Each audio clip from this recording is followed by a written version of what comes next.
freak shit, Yeah. that looks exquisite. It's so beautiful. It is. It's a form of meditation, I believe. It is, and there's no way I'm going to be able to, like with drinking, I think I might be done. Done. Done. What, I mean, how can you put such finite definitions on things? Because, dude, I can't behave the way I behaved before I had a kid. My kids, I'm going to normalize being a fucking moron. Because this is my thing with my kid. I'm not going to ever act like I didn't do this shit. I mean, God, it's all documented that I did. But I mean, it's just like, I have a job right now. And I am like, it's not about me. So funny, man. We approach fatherhood very, very differently. I was like, hey, guys, welcome to my world. I wasn't going to like, hey, guys, let's figure out what world you're going to figure out, and then I'll form to that. That's not what I'm doing. Yeah, but I was like... I'm not like, hey, I'm going to show you this fucking deviant world before you even know your ABCs. Like, I'm not doing that. But I was downstairs watching Me TV, legally, not even, like, shit-faced, watching Peter Gunn. It's down there. Just watching these fucking guys all smoking and drinking, and I was just sitting there, and I was just sitting there down there going, you know, it'd be great if I could get one of that Michael Jordan level smoke eater that he had in his house. Well, you've talked about that for a while. Yeah, and just sit there smoking cigars, drinking bourbon, watching Me TV while everybody's asleep, and it's just like, you know, it just became that. So that's kind of like, that's why I just sort of, I had to just, you know. But forever. You think you could say no, forever? I think when my kid turns 21 and she's like, hey, you want to have a drink? I'll be like, all right, let's do it. And then she'll see, hey, who the fuck is this guy? Fucking fire it up. Woo! She walks into your wife's room. Send it back. You married him? There's too much ice in this. What was the closest you've wanted to to having a drink? Where you were like, on the edge, you're like, I can't do it, I can't do it. It happens. The other night we went into this burger joint and there was somebody who had like, you know, it almost looks like a fraternity paddle and there's all the different types of beers. Yeah, one of those. And I was just like, man, that right there. But then I looked at the kid, he was like in his 20s, no wedding ring. It's like, yeah, that's what the fuck you're supposed to be doing. Yeah. But I'm not supposed to be sitting there with my wife and kid just and then fucking they throw me in the hatchback and drive me home. Because that's the thing, like I like, yeah, like if we're doing it, we're doing it. So I just know that about myself. So my kids now sucks. will say they've never seen me drunk. That's good. They just, but that's the way I drink. I don't. If I drink, even if I drink a lot, you can't really tell I've been drinking. But if my wife drinks, they are like, Mom's wasted, and I'm like, and she's had like 2 glasses of wine. Yeah, I don't think that's a good thing for your kids to see. My wife drinking. Just your parents, your kids should not see your parents shit-faced until they're at your wedding. No, but I think that a healthy childhood. So you're at their wedding, I mean. A healthy childhood is every now and then. My wife's probably been drunk around them maybe 4 times. Every now and then, Dad goes face down in his fucking soup. Every once in a while, just goes plate full of pots. I never get that bad. I get that bad. I'll get that bad on the road, but I don't like around my kids. It'll be the most I've had around them is like a bottle of wine. I have this weird thing that if somebody got me a bottle of booze, I would look at it like a challenge. Like I could finish that in 3 nights. A third, a third, and a third. I don't know why I looked at it that way. Really? Oh, dude, I got into those fucking.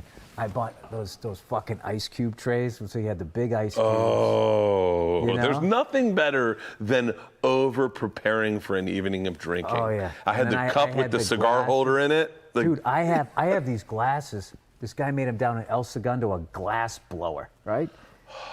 Okay, these glasses, what you saw, they were heavy as shit. So it was a glass, and then it looked like there was an ice cube in it, but it was all made out of glass. So then you'd freeze the shit out of that. So you pour it in, and now your liquor was all surrounded by ice cold glass. So now there was nothing watering it down. So you just got it. You had a straight it was like a chilled Jaeger, but it was like top end booze. That's where I took it to. Because what happened was, I used to go out to bars, right? And I never had booze at home. Yeah. And then, you know, you do a couple of little fucking, hey, little Skittles on TV. Yeah. Then it's just like you got drunks hanging on you. So I was like, fuck, it sucked. And then at the same time, my tolerance went up. So I was just like, I know. I'll have the booze at home. Then no one will bug me. No one will ever shut me off. Now I'm the bartender. No standing in line, no having to be like, hey, honey, you know, you're pretty. Get his attention. Because they would never pick. Bartenders never saw me. They just look right through me. It's like, I get it. You look problematic at a bar. No, they're trying to get laid. They're dealing with the fucking hot chicks. I get it. No, but you are the stereotype of what the problem was in Boston. Redhead, loud. But like, no, the stereotype of what they've seen a lot of. I never had a bar fight in my life. No, but what they've seen a lot of. They've seen the Irish guy like, hey, bartender. And he's like, oh, fuck, another one of these. Right. You're right. You know, I can't argue that. So, yeah, and then I made the mistake, and then I got a humidor, and then I had cigars at home. And like, I'm sort of a big believer in like, if you're gonna do something deviant, you have to go out to go do it. Because at my age, it becomes like, I'd love to do that, but I'm not gonna fucking get in my car and drive down the fucking street. Then it becomes a better thing. But like, when people know you smoke cigars, they're just always giving them to you. Oh. And you can't throw them out. And then like, my humidor was fucking empty, and then we had a Christmas party, and I got 2 boxes of cigars, and it's like 20 cigars. Fills right back up again. The next thing you know, every night I'm fucking out there like Castro or something. I was just like, so that's why. I love 6 o'clock, 6:30, making dinner. You are killing me right now. What? I want to live with you. Oh, it's the best. I look at every day as a party. I look at every day as something big should happen. Last night I said, hey, what do you... You sound like an old sassy white woman who just thinks he lives in a small town. I look at every day like it's a party, okay? And when I show up, people know that I'm going to be a hoot. What do you do at your parties? Oh, I'm having a party tonight. I'm throwing a party tonight. I'm throwing a party Saturday night. It's Chinese New Year's. I'm throwing a party Saturday night. I love parties. I love everyone getting together. I love packing for vacation. I love getting on the plane for vacation. I like the day you get there. I have such intense depression leaving Hawaii or coming home from a vacation or I am the exact fucking opposite. For real? I swear to God, dude. You know what I love? I love a staycation. I love not going to the airport. I love, dude, everybody comes here. There's some of the sickest fucking hotels ever out here. And you just get in your car, no stress. Hey, you want to stop and get something to eat? There's no stress. You just drive to the fucking hotel. Yes. My youngest daughter, Isla, and I were in the car. There's palm trees right outside your fucking house, dude. I don't know what you're flying all the way to the middle of the fucking Hawaii ocean. is the greatest place in the entire world. It's the greatest place in the entire world. I didn't believe it the first time when you did a little sassy head thing the second time. I totally believed it. Dude, Hawaii's the greatest place. Hawaii's the greatest. I love Hawaii. I love Hawaii probably more than anywhere in the world. Did I tell you what happened last time we went to Hawaii? What? No, you had the greatest time of your life. They gave you a lei, and they said, No, hey, I don't Bill. know why. Maybe I just watched The Big Lebowski, but it was the morning and I started drinking White Russians. And Fuck, Bill, this sounds so awesome already. I was on, my wife wanted to go down the beach because she has pigment. So and I'm like, I don't want to fucking go down on the beach. So they had some bar out there, you know, with the Gilligan's Island little hut fucking thing, totally for the tourists. Fucking right? great bartender with a ton of personality. Not really. He was just fucking making shit, right? So I go, I know this. You're getting me so excited. I go, I know this is weird. I know it's only 10 in the morning, but I would love a White Russian. Dude, one of the dumbest things you can ever get shit-faced on is something that has dairy in it. So I just started fucking drinking these things. And that was just back when I was eating like an asshole. So like, you know, I was kind of addicted to sugar. So these things tasted right. My body was like, this is what you need. They're so fucking, I might have White Russians tonight. They're insane. They're the best. They are fucking insane. Do you know, hold on, let me put it. It's do you know like what I used to drinking do? a milkshake and getting shit-faced all at the same time. Do you know what I used to do? I'm going to put a pin in this. Do you know what I used to do at clubs? On Sunday nights. Sunday night's always a rough night for comedy. You pack during the day, you watch football, you go in, you're going to miss a game, do a show. I used to say on Sunday nights, I'd get on stage, I go, let's see if we can out-drink the White Russians. Drink all the White Russians that this club has. Everyone just order White Russians. and everyone would have White Russians. Dude, the club must have loved you. They're like, this is one of the most expensive drinks we have.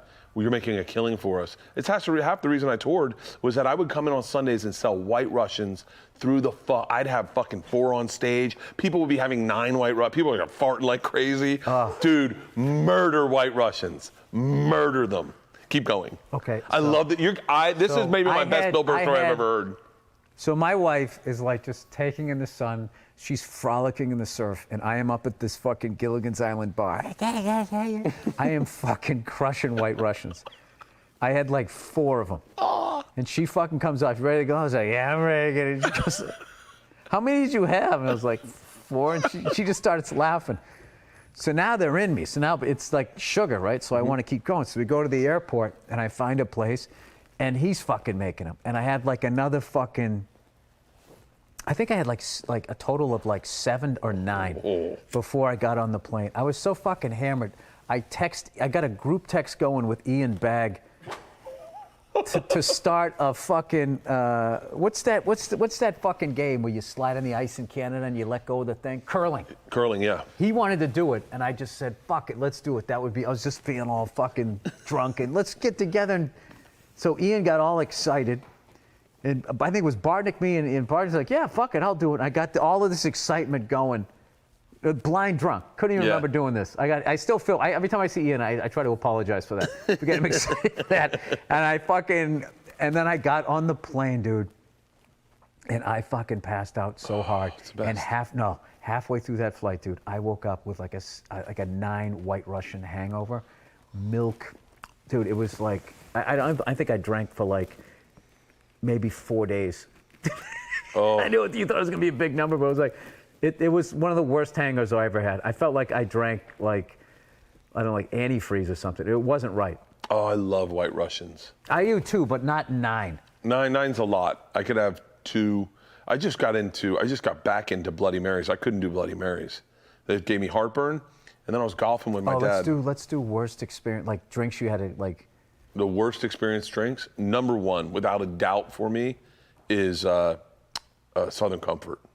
Southern Comfort. There was this thing called, it was called a Southern Sunrise, right? So it's like a tequila sunrise, but made with Southern Comfort. I'm not good with, I used to drink everything straight. So what's a tequila sunrise? Tequila sunrise is like orange juice, cranberry juice, I get it. and tequila, I think. It's like breakfast juice yeah. with tea. All right. At a party in college, someone says, who wants a Southern Sunrise? It sounds like a bad 80s action movie. It's so good. It was so good. I remember at one point saying, I can't even taste the alcohol. And it's bad. It's really bad. That's the first ding, ding, ding, ding. Next thing you know, I'm spinning. I'm spinning so hard that I'm holding on to a fire, where I'm at a fire, like in front of a fire, and I'm holding on, going, I just want to fall back into the fire and die. I am so fucking. Oh God. I've never been like that as a grown-up, but man, that Southern Sunrise. Oh, I mean, I was so funny too. Like I remember everything I came out was like a, like everything. You guys want to buy a boat? Then all of a sudden you get quiet. And then it just changed, and I went, Yep. I'm not feeling good. And everyone's like, uh-oh, I think they caught up to him. And everyone else had seen this train going off the fucking rails. Ooh. You punched yourself out. I've never had Southern Comfort since. Wow. I didn't have rum and cokes. I didn't have rum for fucking, from 1987 until 2004. I didn't have it for 17 years. Really? Yeah, because I went down, we used to drink in this industrial park, like outside. You go all the way down into like the woods. And these 2 chicks showed up and they had rum and coke. And I was a beer drinker and I didn't know how to drink. I didn't know that hard stuff where you just sort of sipped and like, you know, half a shot of that was like drinking a beer and a half or something. So I was just throwing these fucking things down. And I had to drive down from Boston down to North Carolina the next day with my brother. My brother goes, don't go out and get fucking hammered. You got to do half this drive. And dude, I came home fucking blind drunk. I fucking puked out the side of the car and I fucking passed out. I didn't wake up until Virginia. And I woke up, no dude, I had like, I don't know, he was driving an old car and it had like, you know, the fumes from the gas. It was just I was just like, I didn't fuck with that shit for 87 to 2004 when I was doing a weekend at Hilarities. And it was one of those weird weekends where New Year's was Wednesday, so then New Year's Day we just had off. Yeah. And then I had to finish out the weekend. So Jason Lawhead and all those guys were still working there. And they took me out, and we started drinking rum and cokes. And once again, I got totally fucked up. They lost me. I remember that was their big thing. We lost the headliner. We don't know where. I was in some fucking titty bar. It was one of those weird titty bars. It was like a full bar, and they had a full menu. You could like eat a grilled cheese sandwich, and then there was some girl with like her titties out. Was it called Christie's? I don't remember. One of the best titty bars in the entire world is in Cleveland, called Christie's. Do they have? Now they have locals there. Oh, fuck yes. Dude, this is the way to get you in. Whatever titty bar, it's like local talent. Oh, I need to hear the accent of the place that I'm at. If I can hear the accent, I fucking love it. I remember I got a lap dance in Christie's, and I actually told the girl to stop. I go, I think I'm cheating on my wife in this lap dance. And she was like, huh? I go, you need to stop. I'm going to go back to my friends. Yeah.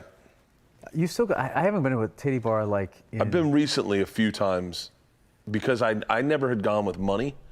And I'm not saying but like I always went when you were a kid and you were like $100 was a lot of money. Like $200 was like a fucking dickload of money to spend. Now you come in as Travel Channel's Bert Kreischer? The last time I went to a strip club, I went with a bunch of this big showrunner. His son and all his friends were living in New Orleans, and they came to my show, and they were really impressed. Like they'd never been to a theater show, they'd never seen comedy like this. This guy's dad's one of the biggest showrunners in Hollywood, and I texted his dad. He's like, "Hey, take him out to a strip club," and I was like, "Yeah." And so I went, and the lap dances were like $20, and I was like, there was like a bunch of guys. I go, here's $200, ladies, take care of the guys.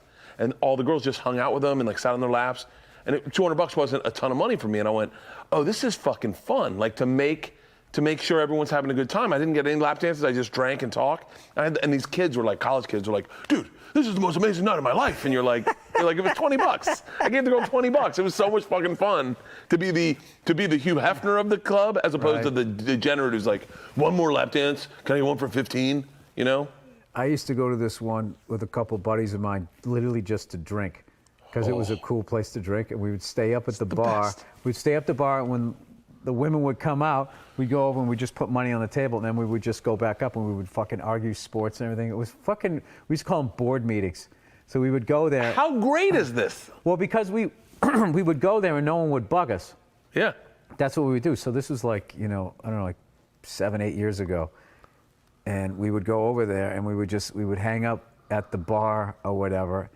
And we would literally just sit there and tell stories about doing stand-up and laugh at. But we always made sure that we took care of the women that gave the money. But when we go back to the bar, so it was like, and that was a fun one because that one was just topless. And I always found that one's more like a party. Yeah. Whereas full nude was always just like serial killer, creepy, fucking whatever. But like the topless one, that was actually a fun one. But like, The last lap dance I got was very recent at the end of this last tour we did for the Body Shots tour. My bus driver is a big strip club guy, and he wanted to go to a strip club really bad. how old is he? My age, Ron, Funny black enough. dude, the funniest guy in the fucking world. I love being around him.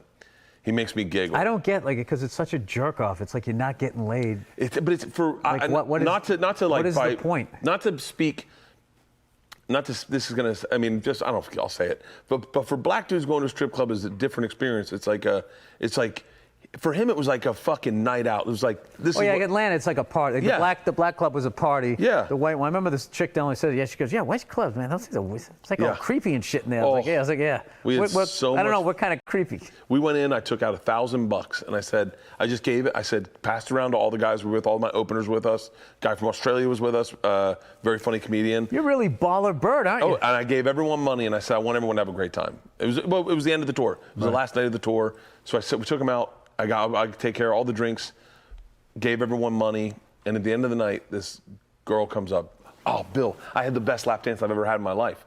When I walked in, I knew the owner of the club had been at my show, right? That's how we got back there. What was it? You didn't get any makeup on your pants? No, 2 best lap dances I've ever had in my life. So the first one is I go in and a girl's leaving, and she goes, "Oh, I'm like a huge fan." And I went, "Oh, thanks." And she's in street clothes. She's in street clothes. Hold on. That's she's too in weird, street man. clothes. She's in street clothes. I'm going to give you a lap dance because of your credits. She's in street clothes. And I say to her, she goes, "I wish I had known you were coming in. I would have just worked longer." And I was like, "Yeah." And she was like, "Well, okay, it was great meeting you." And I said, Can I just say something?" I said, "One of the lap dances I've always wanted is a person in street clothes to give me a lap dance, like jeans and shoes with socks with a coat on." Was that true? Or you just 100%. Because it's what I want. It's like what you want your wife to do, is to come home and give. You know what I mean? It's like a regular person doing it, as opposed to a person in leave me lingerie. alone. So she says. So she goes, "Really?" And I said, "I'll tell you what. Before you Stop leave, picking on me. I go, here. Let's get a lap. I'd love to get a lap dance from you, but I want to see you take off your street clothes." She was like, "Okay," and she like goes in and she like sits down and takes off her shoes. I'm just picturing Mr. Rogers. It was the funniest lap dance I've ever had. She's like, she had the mark from her belt in her stomach. It was the greatest fucking lap dance. That was and then I was like, that's the only one I'll get. I just wanted to do it for fun, right? I overtipped the girl. And then the end of the night, the one girl comes up to me and she goes, "Can I give you a dance?" And she hadn't been getting a lot of dances at night, and I felt bad. And I said, "Yeah, sure, we'll do a lap we used dance." to strip club go with the heart of gold. So we go back to the thing, and It's I like said, Charlie Brown Christmas tree. I said, "So I don't know anything about the rules. Just so you know, like I'm married. I'm not gonna touch you or anything." And she goes, "Oh no." That's the worst when you're trying to be the I don't usually go to these. My friends wanted to go to these. No, I was trying to be like kind to go, like, I'm not a dog. I'm not gonna be fucking groping you. You were And trying to be the creep with the heart of gold. She said, "Oh no. The managers told me who you are." And I went, "What do you mean?" She said, "They said you can do anything." And I said, "Anything?" She goes, "Anything. I mean, there's no rules for you." And I went, "Cool." And I FaceTime my buddy Cowhead in Tampa, the DJ, Mike Calta. I FaceTime, I go, "Can he watch?" She goes, "Sure." And I FaceTime Calta. He didn't answer the phone. I go, "I'm out. I'm done." The only fun would be to be in a strip club and FaceTime your friend and be like, "Hey man, I'm getting a lap dance." At 2 in the morning, it's time. Oh, now I want to go to a fucking strip club and have fucking White Russians. Yeah, I'm just not. Yeah. And you're just saying never again. What? Go on. I mean, dude, I'm a creep. I'm Just 51 shake it up. years old. Just shake it up. I'm just gonna fucking Keep it young. Stay young at heart. Dude, I go in there. I got somebody's daughter. I'm You that gotta look age, past dude. that. I'm that age. gotta I'm look that past age. that, Bill. I can't do it. They don't know their dad. I'm not saying I'm a good. I'm not saying I'm a good person, but there's just I don't know. But we're different men in the fact that I remember telling you one time that I had lied to my daughters until they were 13 and 11 about Santa, and you're like, "What the fuck?" And I was No, like, it's the level that you took it to. I took it hardcore. You had like video and you dressed up like him and Yeah, stuff. yeah, Like, dude, like the level of lying that was just like. It's so much fun. It was so much Dude, fun. Oprah Winfrey should have interviewed you after that. Dude, being Santa Claus. We're doing Lance Armstrong and then Bert Kreischer. I want you to see the look on my daughter's face. By the way, hold on one second. I just found this video the other day. Look at this video of my daughter. Ready? This is my daughter seeing that Santa had left a trampoline. Okay? This is Georgia. Look at her face.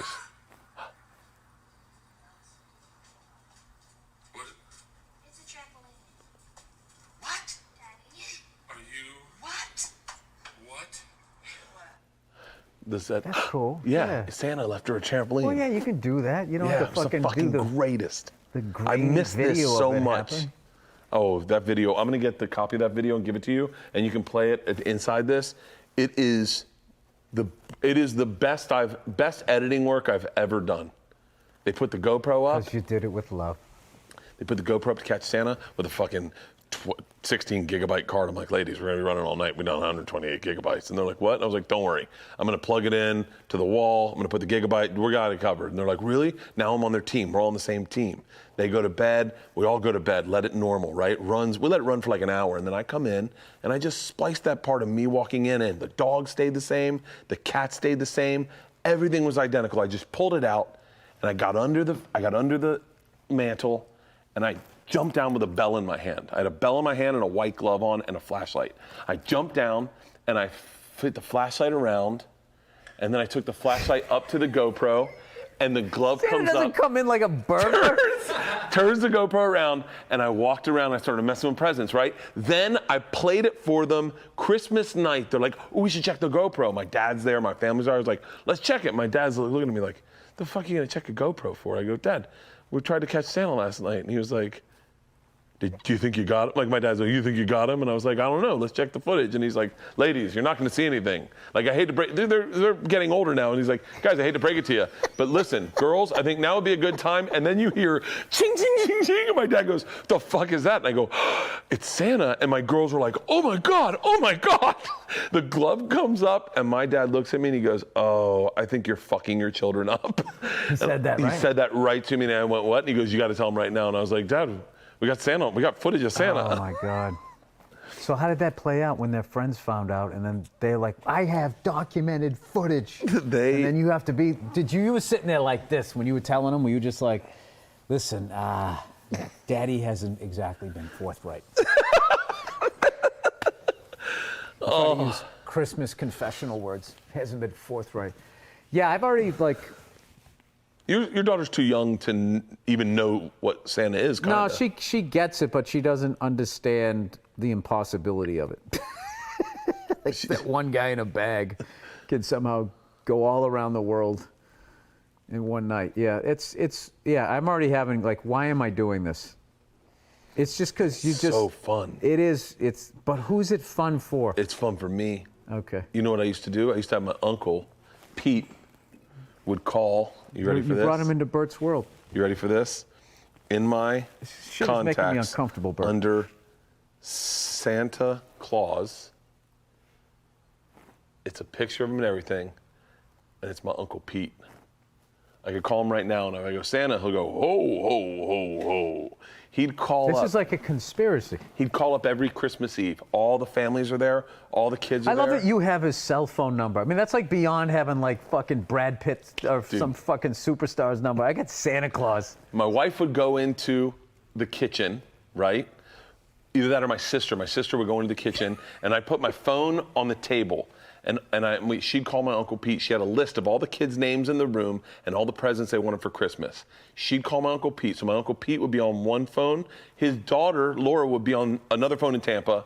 And she'd go, "All right, go." Santa would call, phone pick up. My daughter would go, "Dad, it's Santa." I go, "Well, answer it." And she'd pick it up, and we'd phone to the kitchen. "It's Georgia." And he'd go, "Is this Georgia?" And she'd be like, "How the fuck does he know?"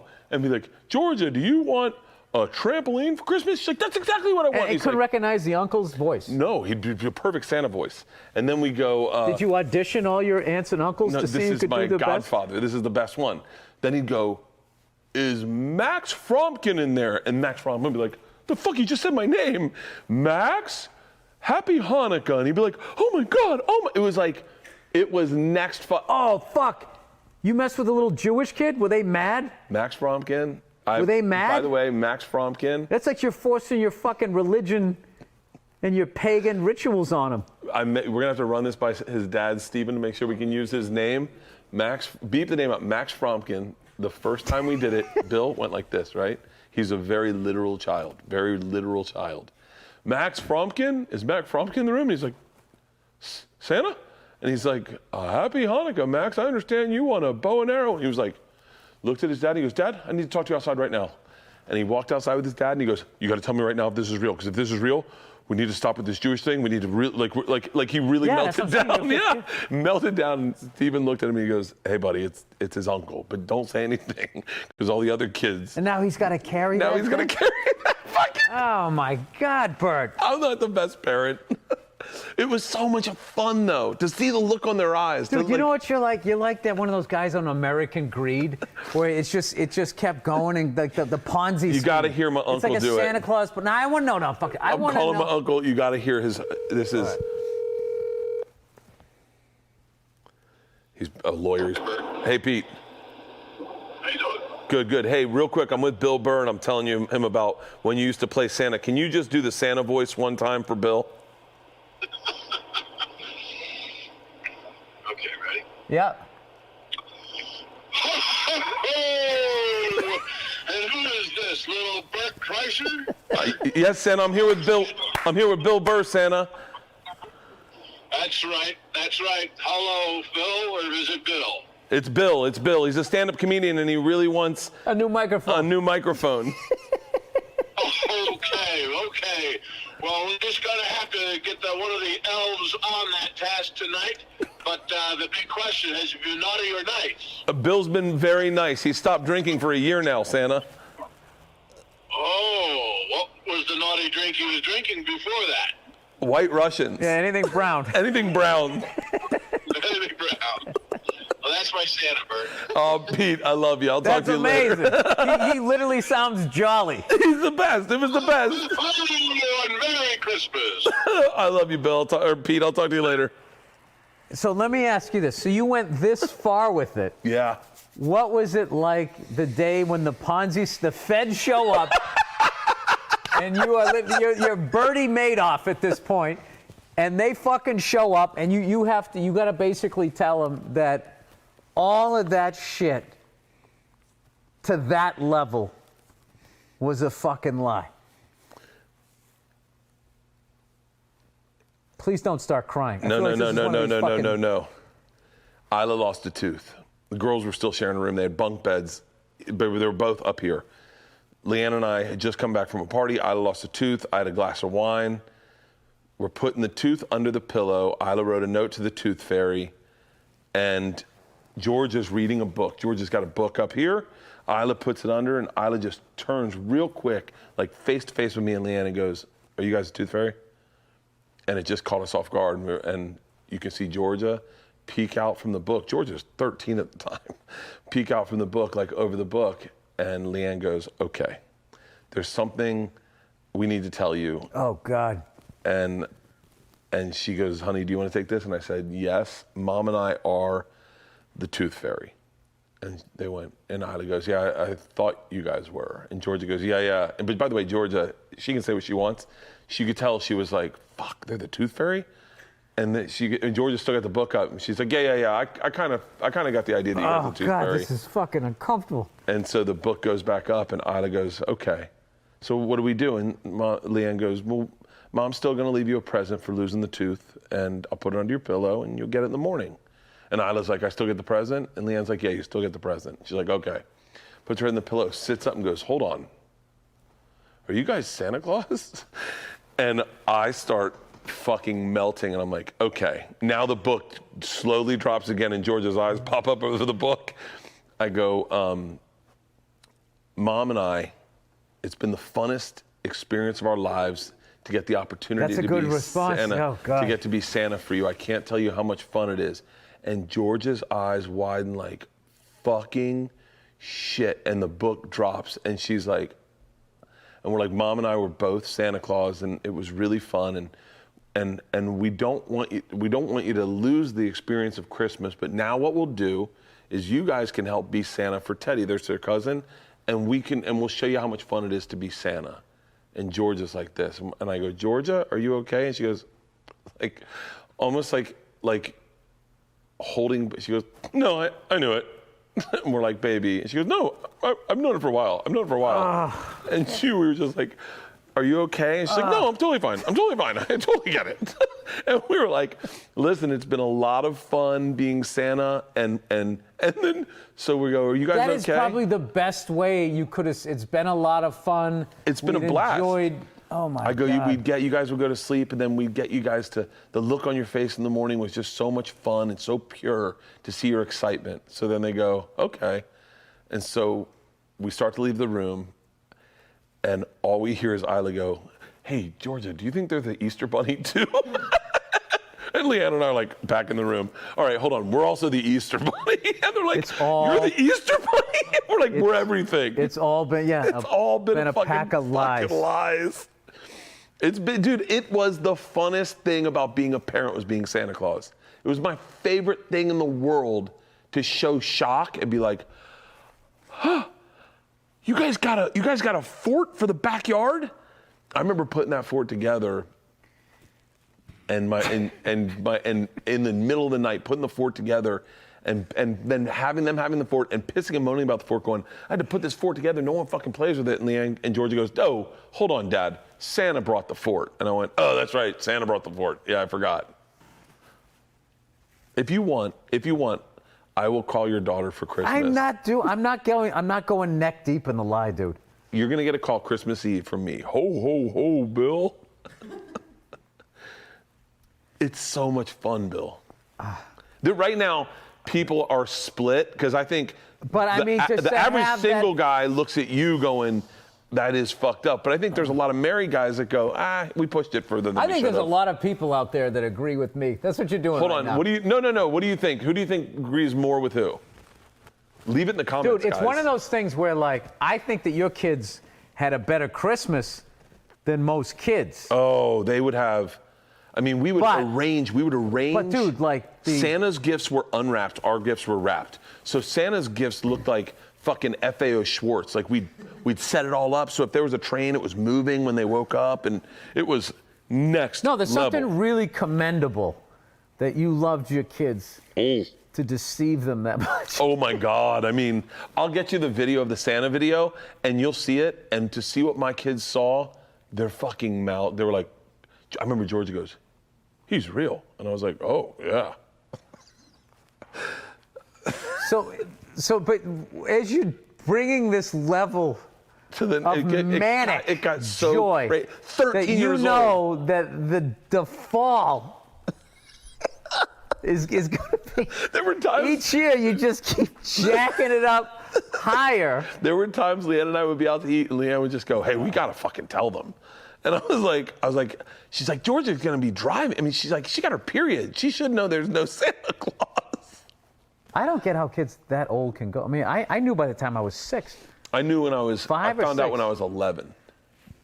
By the time my older brother found out, Oh, because you were. and he was yeah. pissed, because he's just like, these fucking people have been lying to me. So he came to me, he goes, yeah, he's like, there's no Santa Claus. Mom and Dad, they told me. And then I was just, I thought it was cool. I was like, oh, cool, I know a big person thing. Oh, for real? It didn't bother me Oh, it broke my heart. at all. It broke your heart, and you still did what you did. That's interesting. It broke my heart to find out there was no Santa. I was 11 years old. It was Christmas Eve, and I opened the front door. And there were. Picture the young 11-year-old Bert with a slingshot in his back pocket. Just got done whitewashing a fence. Opened the front door, and all our presents, it was nighttime, and all our presents were on the front door. And I was like, holy shit, guys, Santa already dropped off our presents. And my mom and dad were like, oh, calm down. And I was like, they're unwrapped. We can go through them right now. And my parents were like, hold on, buddy. Why don't you come back inside? And I was like, no, our stuff's right on. He didn't, why didn't he use it? Wait. And just a look on my parents' face, and they were like, keep it quiet. Your sister doesn't know. And I was like, doesn't know? Yeah, my sister doesn't know. I guess we'll keep that a secret. And I was like, ugh. I was like, so I get a shit Christmas where no Santa. I found out the night before. If I had just kept my mouth shut, I would have been like, If you didn't look, if I didn't look, you could I have would have enjoyed one more. loved one more Christmas. Just one more drink. Or one more Can I Christmas. ask you a question? How did this madness start? Why do we do this to kids? I have no idea. It feels like just a selfish thing that parents do. It is selfish because It's like when you get a enjoyed puppy it. and you just want to get the thing all excited, like, you got the ball, you want the ball, you want the ball. The fucking thing's freaking out.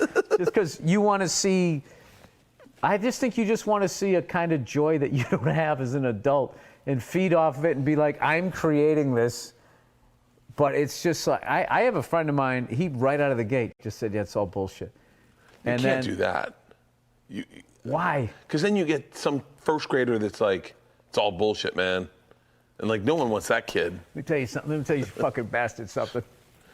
Let me tell you something about all your parents. They're all a bunch of fucking liars.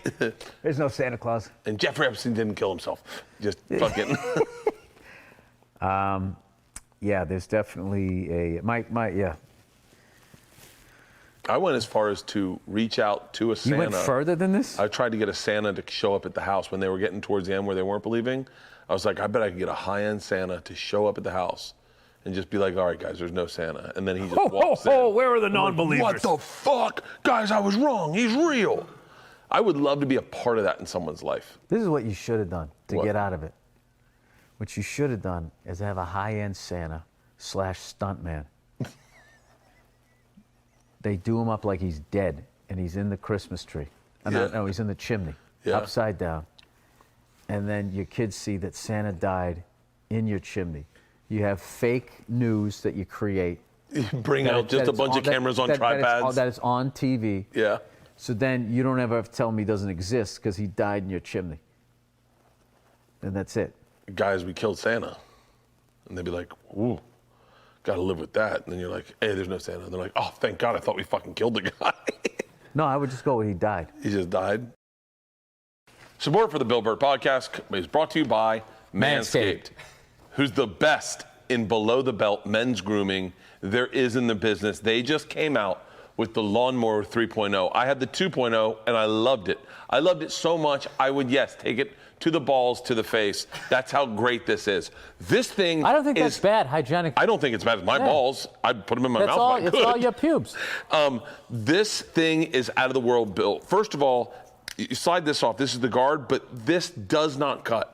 Unlike if you take liners and try to shave your balls, you will nick your balls. This does not cut you. More importantly, they have come out with the greatest fucking invention. You nicked your balls and then you have your fucking date that night? Oh. Then you gotta act like you're a gentleman. No, it's not herpes. I tried trimming up for you. They have got an LED light right here. This is the 3.0, by the way, which is waterproof. You can't miss. Check that. This light comes on. I'm telling you, this is a game changer.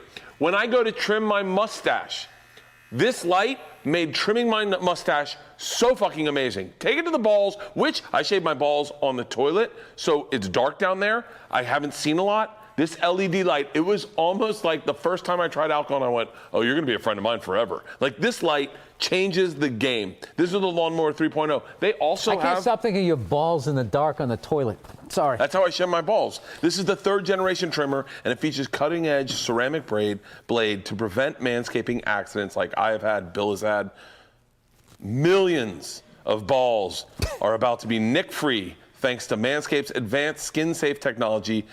I'm telling you, when I say this is cured polio. This is the biggest advance. Premium. No more neck balls. This lasts 90 minutes. So you can shave your wife, then yourself, then go out to dinner, come home, and have a fantastic evening. That was last Tuesday. Yeah. When I tell you it's premium, it is. This LED light is fantastic. They've also upgraded to 7,000 RPMs with the Quiet Stroke technology. Listen to this. Quiet Stroke technology. Let's not forget about the charging stand, a beautiful charging stand. Now I have all my chargers it just plops right in there, plugs into the wall, absolutely fantastic. Powered by a USB powering dock. Get yourself the best gift this Valentine's Day. The Manscaped Lawnmower 3.0 is a gift for you and her. Get 20% off plus free shipping with the code BILLBERT. Always use the right tool for the right job. Your balls will thank you. Get 20% off and free shipping with the code BILLBERT at manscaped.com. That is 20% off plus free shipping at 20% off? 20% off. Wow. Plus free shipping at manscaped.com and use the code BILLBERT. Stay sexy this Valentine's Day. And this thing is so great because it's so small. You can throw it in your Dob kit and it doesn't take up a bunch of things and use it for everything. Thank you, Manscaped. I love it. Hims. This podcast is also brought to you by Hims, the one-stop shopping for male wellness. Are you losing your hair? Do you feel like you're losing your hair? Yes. If you already see it, it could be too late. Fuck! If you get in front of that bus, like I did, look at this. Then you I thought you were bald. No. I got fucking beautiful hair. Yeah. I don't know, it was a pretty quick lift there. I look great hair. What are you talking about? Just show you the one area I'm comfortable with. Is that hairline slowly moving backwards? Any bald spots yet? Hims is one-stop shopping for hair loss, skincare, and sexual wellness for men. It's time to write a new chapter in your life, and this chapter starts with you having hair. Hims is helping guys be the best version of themselves. I had a dream that Rogan got a wig, and he was like, "What do you guys think?" And I was like, Yeah, Rogan's too tough to not tell him it looks bad. he'd be like, "It looks great, man. It looks fucking awesome." You'd be like, Joe, I love you. And as a friend, he'd just give you that fucking alpha male look. You'd be like, you look amazing. Please do not give me that spinning heel kick to my temple. This is not snake oil pills or gas station counter supplements. These are licensed, approved physicians and FDA-approved products to help you treat hair loss. Prescription solutions backed by science. Or eye contact. Hims was created by a guy like myself, that knows some conversations are better to have online than in person. No awkward in-person doctor visits, no meeting the lady at the front counter that goes, "What are you here for?" No waiting I hate in that. long lines at a pharmacy. So you're telling me I can do this online? You can do this online. All you And got to I do don't is need to talk to any people. fill out a simple questionnaire. How simple is it? Super simple. Doctor Wow, reads it. that's If you simple. are qualified, then they will send them discreetly to your door. And these, like I said, these are prescription-based solutions backed by the FDA. They ring your doorbell and they run away, right? Yeah, connects you with real doctors You online. got dick pills, you got hair pills. Everything, completely confidential and discreet. Dive into 2020 hair first.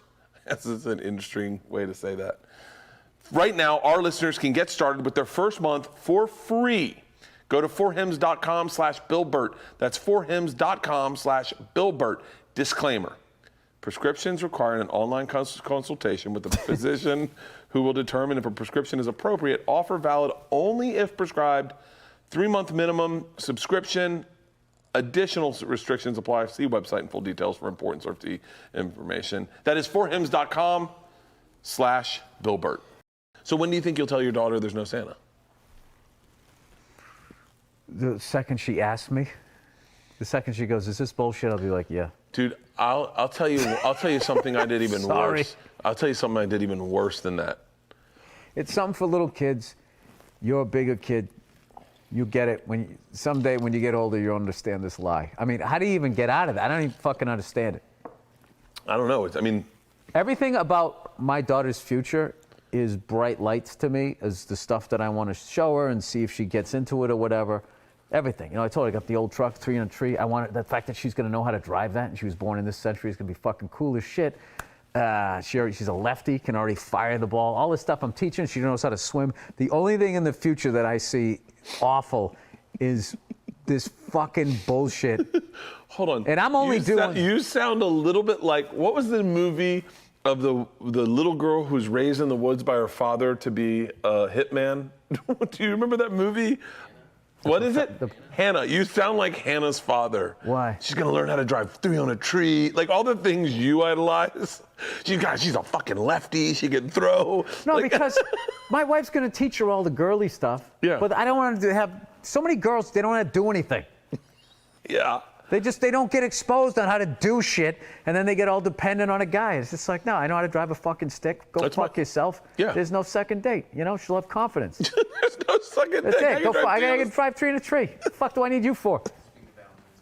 Speaking of Valentine's Day, yeah, there we go. I am not in with you. That's it. And I think another thing, too, is you teach your kids how to break up with somebody. Whoa. That I agree with. That is a huge thing. 100%. You just go, listen, it sucks, but there's nothing fucking worse than staying in it. So you just teach them the opening line, How many girls have you broken up with? Dude, I don't want to get into this. It's fucking brutal. How many did I break up with? More than have broken up with you? Yeah, unfortunately. Oh, I'm the opposite. I've cheated on more girls than I broke up with. I was really into cheating. One. I kind of miss it. Cheating was like the greatest thing ever. 1, 2, 3. I don't know, like a half dozen. I wasn't like a big, I didn't go down the road with a lot of people if I weren't into them. I didn't do that. But I went down the road But immediately. I did, yeah. I broke like 3 hearts that I still think about. But once they get married, then you kind of feel like, all right, I'm off the hook. But I still think sometimes I'll just be thinking back in my life going, I just wish I never met them. I just wish they never met me is what I think. I broke up with probably 1 girl. Cheated on. Wait a minute, you broke up with 1? Yeah, but I cheated on everyone else. Well, and what, then they found out and they broke Yeah, up again? that's how I did it. I was like, I'm caught. I guess. So you took the coward way out. Yeah. Because that's why I agree with you. Should Hey, teach them. honey.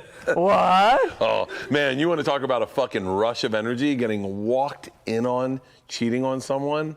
They should You bottle did that? I've been walked in on. Yeah, I got walked in on. Is that what it's called? Yeah.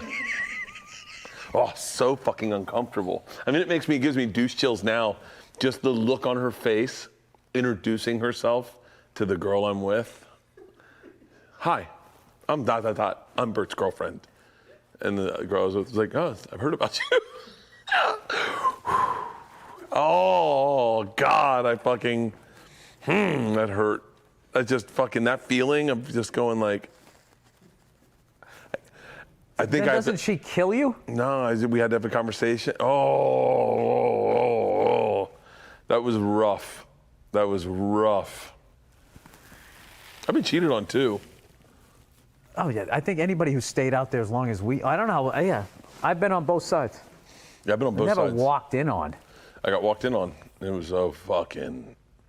I will never forget that feeling. There's no equivalent feeling. My first girlfriend cheated on me. Really? Oh yeah. Big time. Really? Big time. Like how big? Just big time. Fucked your brother? No. Big enough that I wouldn't tell it on camera. For real? Big time.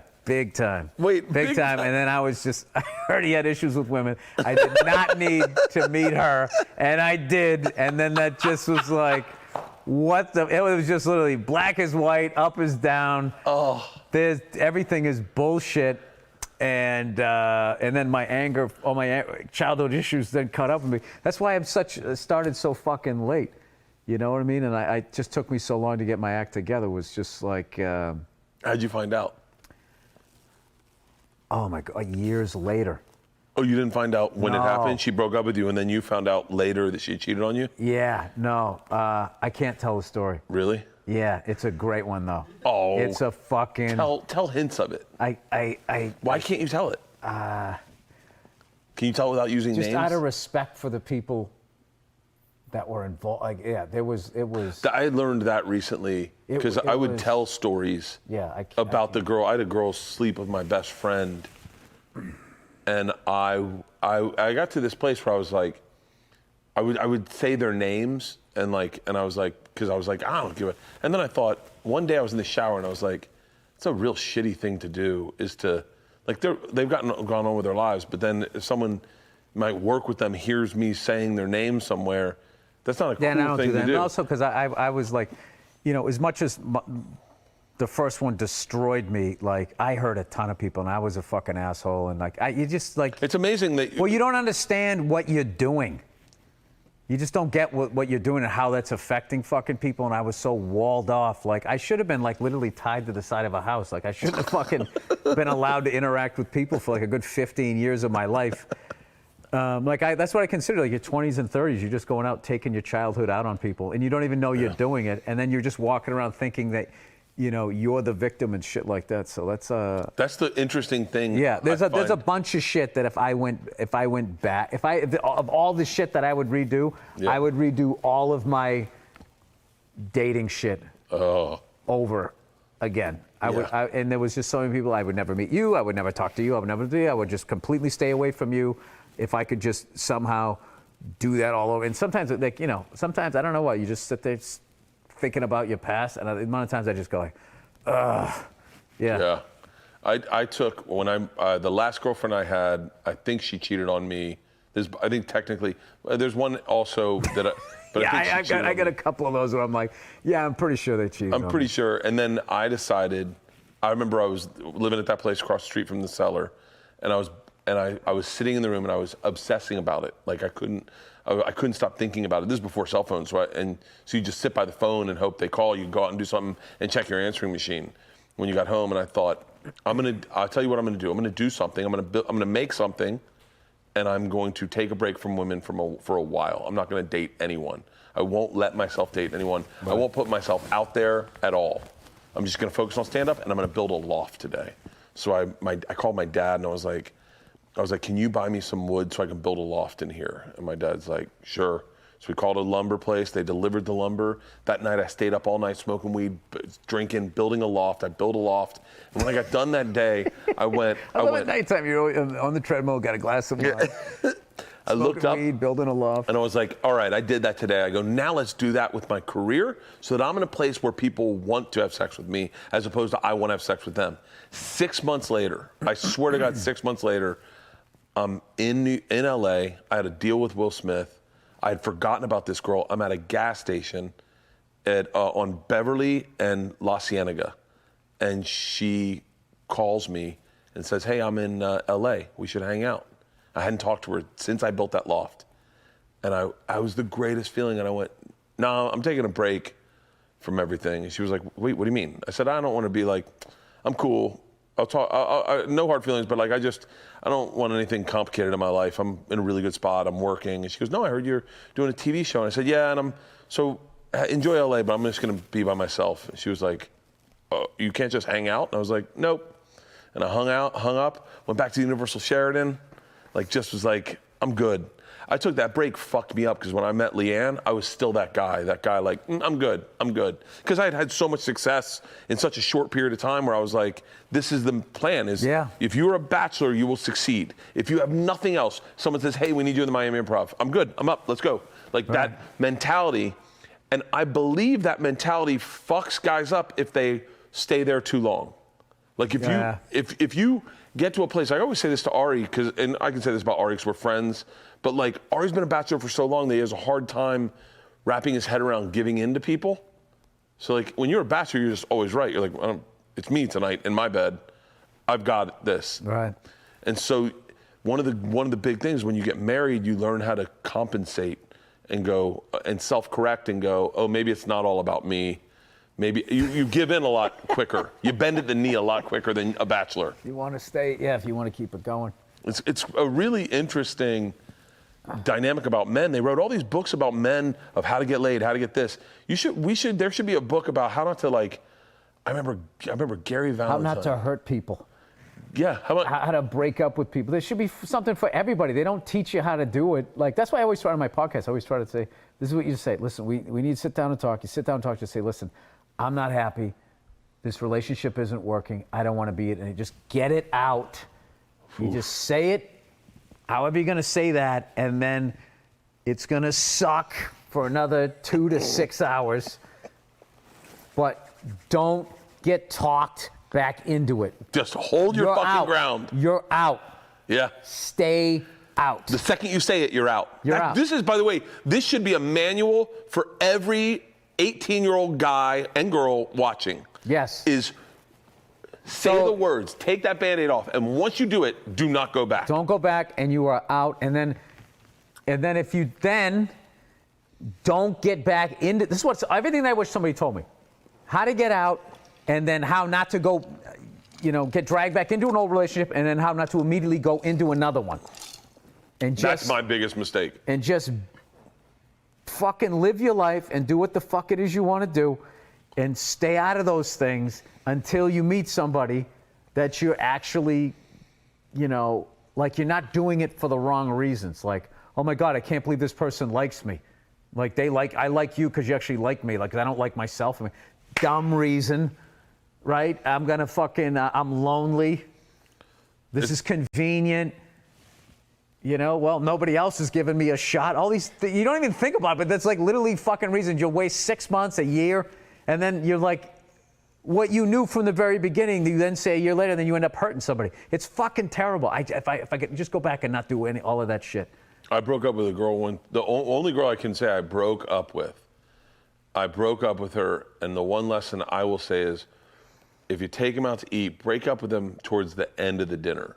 I broke up with her before we had ordered drinks, and it was the longest dinner of my fucking life. Hey, God bless her for still sitting there. I sat there, we sat down, and I said, she said, so why, this is crazy, what's going on? And I went, I'm not happy, I don't want to date anymore. This is over. And she went, wait, hold on. And they came up and they go, can I get you something to drink? And as soon as I heard that, I went, I should have gotten a drink first. I should have gotten a little more, I should have waited till mid-meal or towards the end. I don't understand taking somebody out to drink to break up with them. I took her out to dinner. To dinner to break up with somebody. Dinner. I could have done it over the phone. I could have done it. Do you do it over the phone or face-to-face? No, face-to-face. You sit down.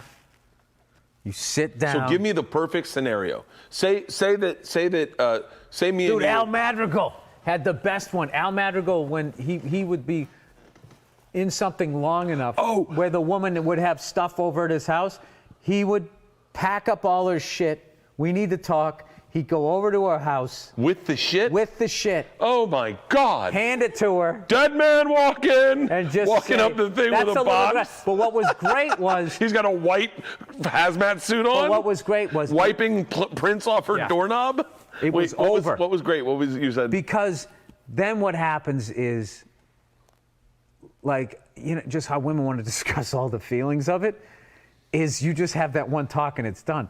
If you break up with them and then they have stuff at your house, then they have to, or your apartment, they have to then go and get the shit. Yeah. I mean, this is for men and women. I'm just saying it from a guy's point of view. Just get the shit, get it over there, and then it is fucking done. Didn't you used to have a bit about this?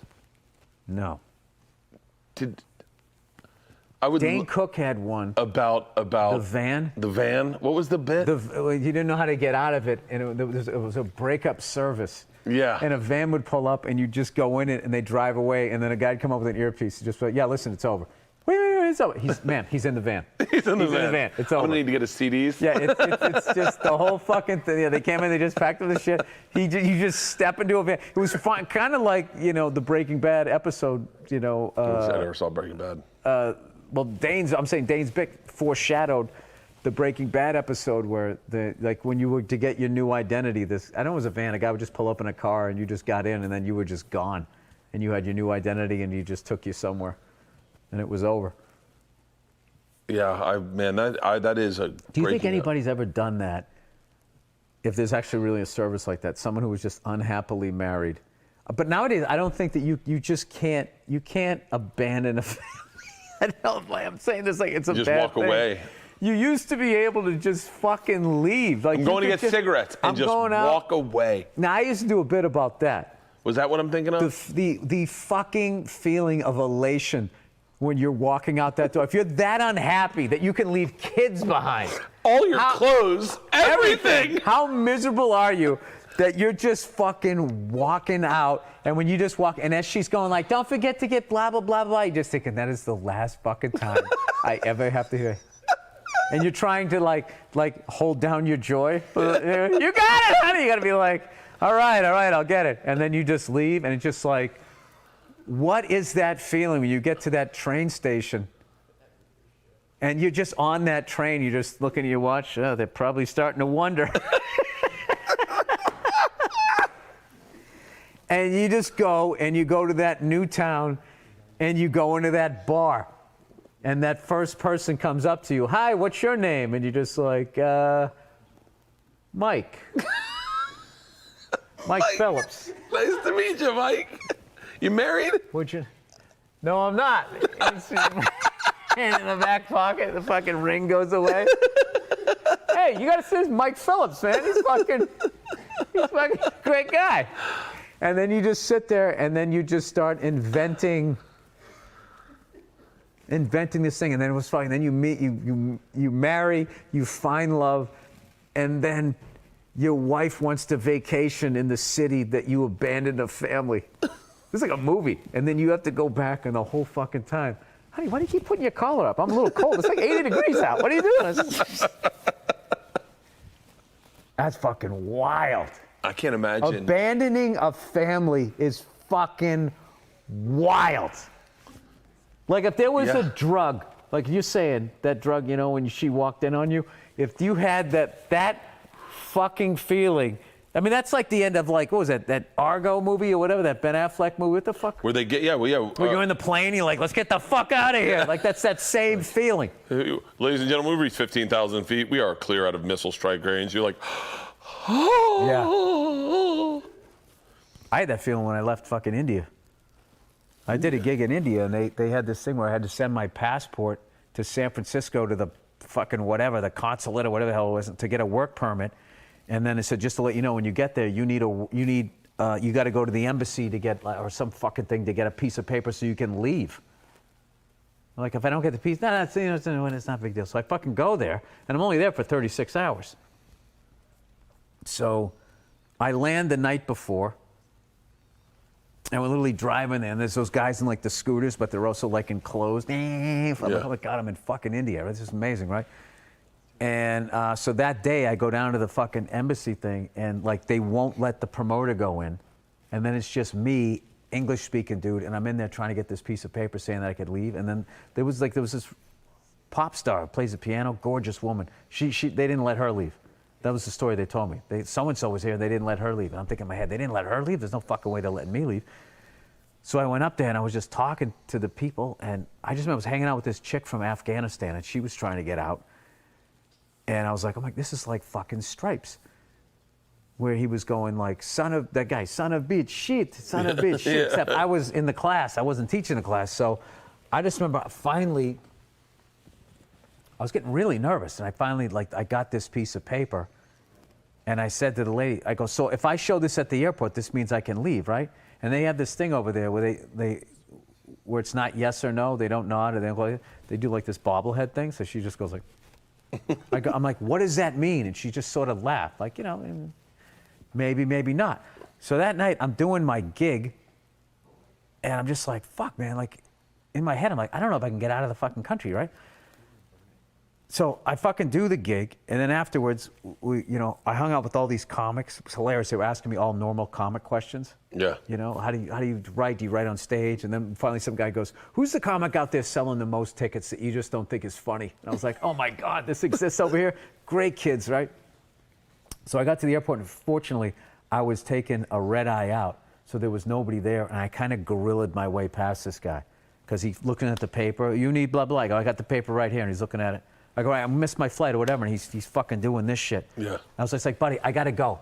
I'm gonna miss my flight. And he was like a slight sort of dude, and I just fucking got through it. And then I got on the plane. I was just like, what the fuck? And we were flying to Dubai, and I didn't feel comfortable until we changed planes in Dubai. And you left Dubai? And got out of Middle East airspace. Yeah. Because that was another thing. They always say that flight accidentally shot down by fucking whoever, right? So then once we got over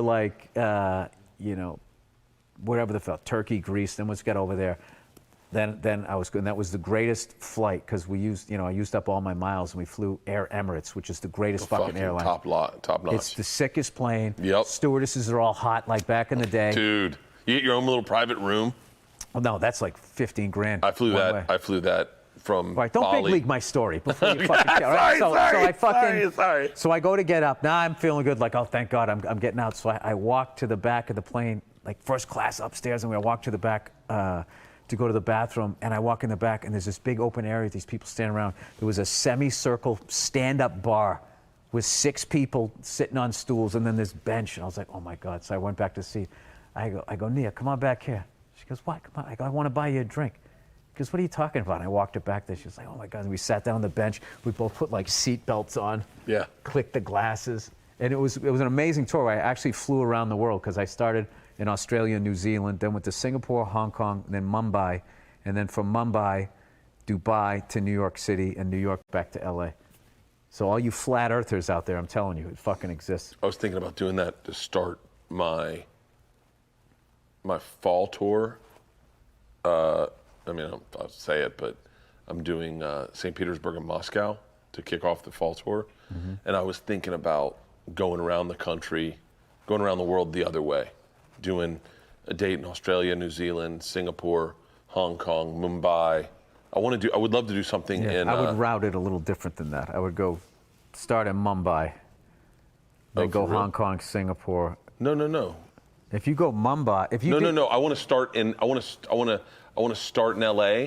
Go Australia. Oh, okay. Singapore. Okay, yeah. Mumbai. I thought you Dubai. said go to Russia. And then go to Russia. And then go down I want to here go to and then Russia go back. from Dubai. Russia from Dubai. Okay, yeah. Yeah, because cool. I think that'll be a shorter flight, and I think I can fly Emirates, and those fucking planes are amazing. The greatest. You get your Dubai is like shady though. And you can get like city. cheaper tickets on Emirates when you're not flying, like those Emirates flights from like New Zealand to I took one from Bali to New Zealand. It was actually kind of affordable. I want to say it was like $3,000 to fly first class, right? And you had your own private bar. Like you had it was like a hotel bar, and I just was like, by the way, I travel with little bottles of myself, so I was like, oh, I'll drink mine, and then be like, oh, I just got it from there, and just fucking, I love that. Did you ever flown Singapore Airlines? No. That's another great one. For real? Just sick plane, gorgeous stewardesses. Like it's just like back when flying was glamorous. Yeah. Before they just I don't know what they did to it in this country. They just ruined it. They just treated people like shit. Like the way people show up, they dress like you. Dude, I dress up on a plane. Like I just started recently wearing tracksuits. I think people dress appropriately on a plane because they treat you like shit. Yeah. And then they so like, and then there's this awful like chicken or egg thing. Like what happened first? The behavior of the people on the plane or the way the airline treated you? It's got to be the first people on the plane. The way they behave? I think so. I think when flight attendants lowered their behavior based on what they were dealing with. I think at that level, but the corporations, what they did was they forced it in. No, you know what happened was I think they deregulated airline travel, and that allowed all these different people to start an airline. Yeah. And then that started this price thing, and then flying became a cheap thing. And then that allowed any mouth breather to get on the plane, and I think it lowered. It's like casinos. Like back in the day, people had, if you didn't wear a sport coat, the mob wouldn't let you come down. Yeah. Now you can go down there in like flip-flops and a thong with your kid and play slots at like 2 in the morning. A week after 9/11, I was in an elevator with a guy, and he was on his cell phone, and he was saying to his accountant, I'd never heard of this airline before. He goes, I want to put everything I have in Southwest Airlines. And I remember thinking, you're going to invest in airlines right now, like thinking that. And I was like, and I've never heard of this airline in my life. Right. And he goes, Southwest, I'm telling you, man, they're going to change the game with airline travel. They're going to make it so that everyone's going to be flying. You're going to be shocked. I mean, he's on the phone. I want to invest everything in Southwest. Yeah, and that's been terrible for the environment. Like, I don't understand why the fucking video conference has not taken off. Why do all these poor fucking people have to get on a goddamn plane every fucking week to sit across the desk? I could sit there and FaceTime my kid. You can't FaceTime a fucking meeting? Yeah. I just don't understand why there's still 9 zillion fucking people at the airport. Are you guys all on your way to the Funny Bone? Where the fuck are you going? Like, I understand during spring break, holidays, Yeah. I understand that, but like all of these fucking people, and then you just see like middle of the school year, you just see like mother, father, and the whole family. Like, it's just like, where the fuck are you going? Aren't they supposed to be in school? Yeah.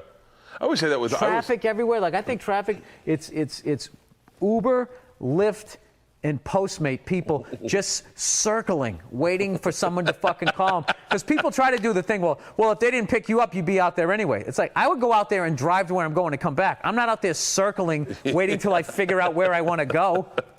Like, I feel like LA now, you already had the traffic. Now you took basically all the cabs from New York and you stuck them in LA. Yeah, we didn't have cabs. When we just first had George and Isla, I would take a cab to the Improv because I was going to drink. And getting a cab was so fucking difficult. You had to call 30 minutes ahead of time. Yeah. You never was certain they were going to show up. And getting a cab out of there was like a nightmare. Yeah. But have you done, I know you haven't, but have you had the experience of Uber in LAX today? No. Oh. Have you done it? It is a fucking nightmare. It is a nightmare. They have sectioned off one lot where all Ubers show up and all people have to walk to this lot from wherever the fuck you were. You have to walk a half a mile to this fucking lot or take a bus there. Good. And there is no way anyone's getting an Uber from LAX. They are trying to kill Uber in LAX. Not the town cars. Town cars can pull up. Because of that horseshoe fucking design. Yeah. That they just keep doubling down on. They just keep stacking it up. It's the worst fucking design. It's the worst ever. fucking design. No, have you ever seen the VIP way to get in there? Are you talking about the one on the other side of the airport? $4,500 just for a membership, and then it's like $2,700 on the way out and on the way back, Yep. plus your first class ticket. It costs you like 10 grand. We took it. You did it? Hold on. We did it for a helicopter. To take a helicopter to Burbank, you can use that facility for $1,000. So it's $1,500 to get a helicopter from here to Burbank, and then $1,000. Is that Orbic Air? I don't know. I'm not certain. But you get on the plane, you get off the plane, and someone meets you, like a concierge meets you at the plane, and then drives you Yeah, you walk down those steps. You walk with down the jets- steps. Jetway. You yeah. get in a Range Rover. They drive you across the tarmacs to the other side. That place is through the fucking roof. I mean, it's gorgeous, beautiful facilities. We were doing it. I was doing it because we were taking a helicopter, and I was like, well, fucking $1,000. I'm never gonna get to go there I ever thought you again. wouldn't fly in a helicopter. Because you was like, it's one bolt. Yeah, no, I did it. That's what I'm saying. Yeah, all of aviation is one bolt. I did it because I wanted to shoot a promo video for some dates that I needed to sell tickets on. So I figured I was going to make fun of Joe Coy and all these guys driving and flying private jets. I was like, who's flying home in a helicopter? It is a 7-minute flight. For $1,500. It's one of the coolest flights I've ever taken. You are literally 20 feet above the ocean, just. Then he cuts over the 405 and just tracks it for a little bit. And he's like, take a look at the traffic. It's 6 o'clock. It is slam packed. He's like, come on. And then cuts this way. And he is down. It is a 7-minute flight. And you're like, all I could think is that is the quickest way I've pissed away $1,500 in my life. But I was only home for 15 hours. And I was like, and you know, when your brain, I start going, I'm not gonna fucking wait. I'm not gonna spend an hour and a half in traffic when I have 15 hours home. My kids are gonna be asleep. I won't even see them. I'll wake up. They'll go to school. I won't even see them. So I took the helicopter. It was one of the coolest experiences of my life. Yeah. That fucking. I've been trying to tell you that, dude, forever. What I do we did do? that flight the other day. Did you? Well, I did a 3-hour flight, and one of the things I came down the coast of Malibu over the Palos Verdes, no, not Palos Verdes, Peninsula. I came down, the hell's that called? The Pacific Palisades. Yeah. And then you stay out of Santa Monica's airspace and all that. And that's my thing. Like, I love looking at, like, all the brake lights. Where the fuck's my phone? I can show you, like, some of the sickest. You look at some of the pictures, especially when it rains out here. When you go up into the, you go, like, north of Santa Barbara and you get into the hills, it looks like you're in Ireland. So wait, how hard is it to get a helicopter right after it rains? Are all the helicopters rented? 'Cause it's like the prettiest time to fly, right? No, not really. No, people just fly all the time. It's not like that. It's just what's great about right after it rains, because anytime you look out and it's really clear. Yeah. Clear air usually means there's some sort of wind, there's turbulence, because it's blowing all the haze and all the crap out of there.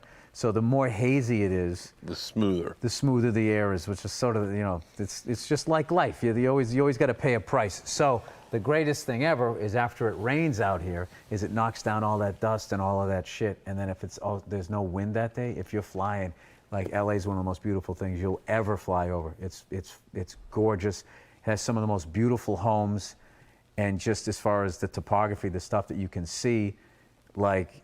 I mean, you can literally, like, if you leave out of Burbank and you just sort of go like northwest, I mean, you just leave civilization and you're just fucking out over. I remember one time we landed like in the middle of this field, and I don't know what got killed out there as far as an animal, Yeah. but it was a pretty decent sized skeleton. And it was just sort of littered all over the place. Yeah, we were like, oh my God, did we stumble upon this serial killer or whatever? But we were just in this fucking green field. And then, like, if you're with somebody that's like into Hollywood and shit, like, we flew over and he goes, look at this hill here. You see this hill? Who are you with? Just one of the pilots over Yeah. there that I fly with. And he goes, this hill right here is where Little House in the Prairie, where that little girl would run down the hill and would fall down. I go, this is where they drove all the way out here back then? I was like, yeah, they shot We this were here. somewhere in Malibu the other day, and they go, see that hill? I go, yeah. And they go, that's the Paramount Hill. And I went, what? He's like, yeah, on the other side, that's where they shot all the Paramount movies. That's the hill. And we were like, do you know there's a lake in Malibu? Lake Malibu? It's like, No. Oh, dude, I just see. you must have seen beautiful fucking houses flying. There's weird ones too. There's one, a guy has a house who was like really into the Flintstones, and he literally made like the stone house, and now For he real? doesn't live there. It's the ugliest thing I've ever seen. It just sits on top of the hill. There's another person who was really into airplanes and took old parts from like a 747 and made it into like a house, and like there's a big, like the wing is like this crazy deck that goes out in like a triangle. Did you at all? Then there's just like in like Santa Barbara and in Malibu, there are just houses along the ocean that you're like, that's a resort, right? And they'll be like, no, that's just one guy's house. And it's like, what the fuck Does did that guy person do? What did they do? Yeah, you go up to Santa Barbara, you see like fucking Oprah's house. Oprah's house is ridiculous. It's ridiculous. Like the amount of land that is just around. When you went to buy a house, Oprah's. when you went to buy a house, did you take a helicopter up and did you ever look at houses that way? Because I would have done that in a heartbeat. Because I was looking for land when we went to buy a new house. I wanted land more than anything. Right. And I wanted to get up in a helicopter and just find a parcel of Why land. don't you come up with me? I'll fly with an instructor. You can Because feel then no totally one's going to safe. write that obituary as Bill Burr dies Oh, with stop opening it. act. Well, yeah, you Do a want, whole we could do like just some of the stuff that you can see. You fly by the fucking Reagan Ranch, you fucking For real? library. Yeah, you fucking dive down in. You look at the fucking Air Force One. Do it all the time. Probably shouldn't say that, but yeah, do it all the time. And then when you get up by Camarillo Airport, which Yeah. is so amazing, where it's basically where the valley stops, is the elevation goes up and it's Conejo grade, and then it just drops down and into like Oxnard and all of that, and it goes right out to the ocean. And you get out, and then the marine layer comes in. Got to make sure you stay underneath that. But like, Really? it's fucking wild, dude. It's gorgeous. It's absolutely gorgeous. And then there's like, I mean, it's endless. There's times there's a military base up there. I remember one time I was flying down, and they were telling me, like, they were letting me transition through. And they just let you know, there's whatever the fuck they say. There's two planes coming in. I'm sitting like, I can only see one. And the guy with me, he laughs. He goes, just watch. And I just see this guy coming in like this fucking F whatever, cruising in, flying in. And at the last second, I realized there was two of them because they fly so close together. So then when they come in for a landing, they do these hard turns. One lands and the other one is like, I don't have to like cover him, stays above him, and then fucking loops back around and then goes. And I'm in my little egg beater, like going, like that. These guys like flying by, like, what the fuck? I mean, would you want to fly in one of those F-15s, like in the back seat? I've never been into speed. Those guys always try to make you puke, and it's just like, I don't want to be inverted puking on myself. Yeah, I don't wanna be I always inverted- feel like that's their sport, which I think is really Bush League. Yeah. You know what I mean? It'd be like me calling you up on stage and having a fucking joke off, as I've been doing stand-up for like fucking 30 years. So I have no interest in throwing that. I would like the Red Bull guy. I met one of those Red Bull helicopter. Oh, the guys that do the stunt pilots? Yeah, Zun, and I gotta zun, tell you, zun. I watched this guy take off. I couldn't fucking, but it was like watching a spaceship. Yeah. The level of power that this thing has. Like, usually, before I go to take off, it's, left, right, just, kind of making sure like that, right? Making sure my tail's clear and all that shit, and then you just go like that. This guy has to do all of that shit and then look like that, because this fucking guy was like on the ground, and then he was like, like 1,000 feet in the air. It felt like in 3 seconds. I mean, I was like, if I was in that thing, you'd be, like your stomach all the way down to your ankles. It was I would like to unbelievable, the power. I would like to do the Top Gun stuff where they go in the canyons and vroom, vroom, vroom, like that. Yeah. Seems like it would be fun, but I don't really care about You the. just have to. You just got to make sure you're with somebody that is going to look at it first, make sure there's no wires, and then there's also another fucking thing where there's. I mean, I don't really fly a lot of.